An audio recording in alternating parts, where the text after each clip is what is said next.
તાપી જિલ્લાના સોનગઢમાં આવેલું ગૌમુખ મહાદેવનું મંદિર કઈ પર્વતમાળાના ખોળામાં જે છે આવેલું છે?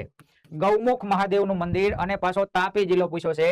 તાપી જિલ્લામાં પાછું સોનગઢ પૂછ્યું છે. હવે તાપી જિલ્લાની અંદર કઈ પર્વતમાળા હોય, બરોબર છે? તો એના માટે આપણે બેઝિક યાદ રાખતા હોય ગુજરાતનો નકશો. બરાબર, ગુજરાતના નકશામાં અલગ અલગ જગ્યાએથી અલગ અલગ પર્વતમાળાનો ભાગ છે. ઉપર આપણે જઈએ તો અરવલ્લીનો ભાગ છે. બરાબર, વાવ, થરાદ, બનાસકાંઠા, સાબરકાંઠા, મહેસાણા, અરવલ્લી, આ બધા વિસ્તારમાં કોનો ભાગ છે? અરવલ્લીનો ભાગ. ત્યાર પછી મધ્યની અંદર આવીએ તો પંચમહાલ જે છે, દાહોદ જે છે, છોટાઉદેપુર જે છે, ઘણો બધો મહીસાગરનો ભાગ છે. તો ત્યાં કોના ભાગ હોય? તો ત્યાં વિંધ્યાના ભાગ હોય. એથી નીચે આવો તો આવશે છોટાઉદેપુરથી નીચે નર્મદા, ભરૂચ, આ વિસ્તારનો મોટા ભાગનો છે સાતપુડાનો ભાગ. ત્યાંથી નીચે જઈએ તો હવે શરૂ થઈ જાય તાપી જિલ્લો. તાપી જે છે, નવસારી જે છે, ડાંગ જે છે, વલસાડ, તો આ બધું શેમાં આવશે? સહ્યાદ્રીમાં. સહ્યાદ્રીને આપણે શું કહીએ? પશ્ચિમ ઘાટ, વેસ્ટર્ન ઘાટ. ચાલો, સાચો જવાબ શું આવવો જોઈએ? યસ, સહ્યાદ્રીનો ભાગ હોય.